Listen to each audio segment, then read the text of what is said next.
समोर होते एलपीजी तुटवड्याच्या पार्श्वभूमीवर राज्य सरकारने एक मोठं पाऊल उचललेलं आहे। 37,44,000 लिटर केरोसिनच्या वाटपाला मंजुरी दिली आहे। प्रति कुटुंब 3 लिटर केरोसिन आता मिळणार आहे। राज्य सरकारकडून तात्पुरत्या स्वरूपात केरोसिनचं हे वाटप केलं जाणार आहे आणि राज्य सरकारकडून जिल्हानिहाय आवश्यक केरोसिन वितरण निश्चित करण्यात आलेलं आहे।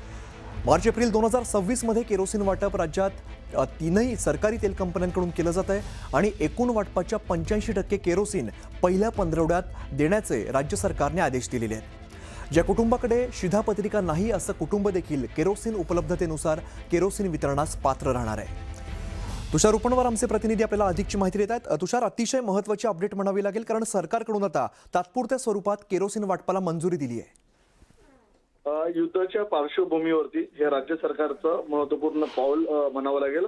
मुख्यमंत्री देवेंद्र फडणवीस या युद्धाच्या पार्श्वभूमीवरती राज्यातला जो आपला सर्वसामान्य नागरिक आहे त्या सर्वसामान्य नागरिकांना एलपीजी सिलेंडरचा जो तुटवडा होतोय या संदर्भात विधिमंडळात देखील आपल्याला विरोधी पक्षाकडून आवाज उठवताना पाहायला मिळाला होता।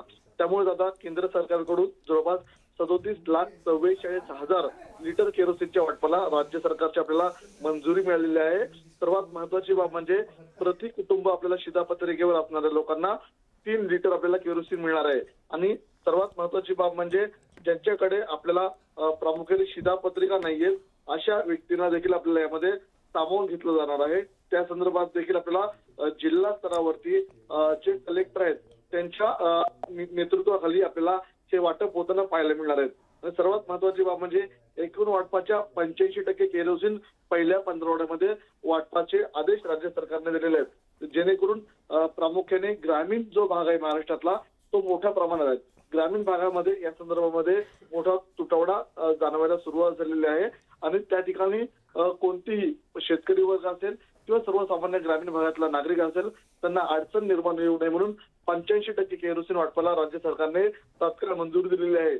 शहरी भागात आपण पाहिलं असेल तर अनेक सोसायट्यांमध्ये किंवा गृहनिर्माण संस्थांमध्ये आपल्याला पाईपलाईन गॅसचा वापर मोठ्या प्रमाणात होताना पाहायला मिळत असतो। त्यामुळे शहरी भागात जेवढी झळ या युद्धाची पोहोचणार नाही तेवढी ग्रामीण भागामध्ये मोठ्या प्रमाणात पोहोचताना पाहायला मिळणार आहेत।